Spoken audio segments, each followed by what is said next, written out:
So I got a request to show spear grip principles. Not well versed in Marazzo, which is what we've been running with Travis. You want to get with Travis on what the positions are called in Marazzo. I find translations of Marazzo very annoying to read, so I don't do a lot of it. This is just the stuff that I use. Most of it's from Crane or a little bit of Shastavidya, the Indian stuff. But essentially you start like this, you're relaxed. Your feet don't have to be any special way, just relaxed and straight. Your hand is here at a resting grip. And of course, if you're going around carrying your spear, you'll reach across and pick this up and hold it like that. You know, if we're starting out, you choose either a left or a right. If you're gonna go left, you pick this up to here and hold it there. And then you step out into this sort of orientation. And just like longsword, you want to be more squared up with the opponent than you do. You don't want to be doing spear sideways like a rapier, you know. A little more squared. And this position, see, is like that. So it's a little more oriented towards cranking the back a lot and getting big arcs. You can adjust this, of course, but this would be the default position if you strike this inside pose. And as for the outside, you would come up and grab like this, but then you bring this down here. It's at the very back, more or less. And then it's this way. And in my case, I favor up rather than down, but they both have their uses. In fact, transitioning between them is more or less the parry that Travis has been going over with some of us from the Marazzo text. And it does this one where you parry to this side. See, I got it way low because I'm so used to the Crane, you know, this kind of thing. But actually, it's supposed to be a little more pointed inward so you threaten him, you know. But, you know, this grip, your hand's more near the back.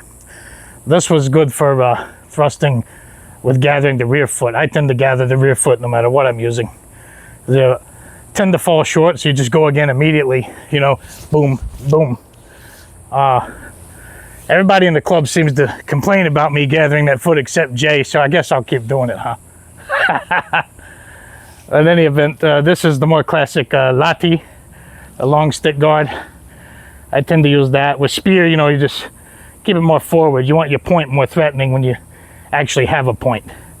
When you're using a staff, you know, you want it more, you know, bigger angles with the staff, smaller, tighter ones with the spear, you know. But this grip, you know, can also be adjusted. What you would do is walk it up. So like I raise the stick up, I'm actually moving my hand up it. And then I go here.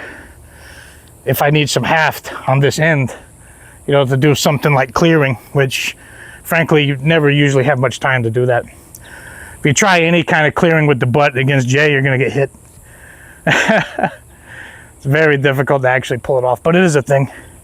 So up here and over here, and then up here, and then down here, and there. Always oriented toward that center spot there where everything is, you know, it's the fulcrum of everything. Everything, all the force comes from there, you know. And yeah, you can do this number. This happens just straight up body structure. As your shape simply moves forward, you can augment it with arm movement, but you want to sort of de-emphasize that. Stick with using the whole body. That's pretty much it. I've seen guards where, especially in Japan, they really like to raise this up here. I wouldn't bother if you're looking to be more effective.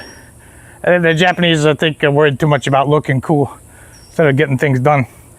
But, you know, that would be the same as this one, just elevated really high. I mean, there's some utility to that if you go offline with it, like the parries, maybe, but I would mostly hold this position until somebody does something, and then I know, am I going to come from that direction, which is more natural, or am I going to come from this direction, which is more difficult? But, you know, it can be done. And it's also fast. It's so fast that most of the things you're going to plan to do, you're not going to have time to do them. So if you want to practice spear drill on your own, mostly just practice thrusting. You can work parries when somebody's there. I don't see much value in working them with nobody there except I don't know, keep your wrist moving, flexibility. Of course, you can always learn a kata, but we don't have that in the West. So you'll be working part of an Asian system. May create movements you don't really need. That's about all I can think of right now. This is actually a test. No phone, camera, microphone. Just hoping it'll work, huh?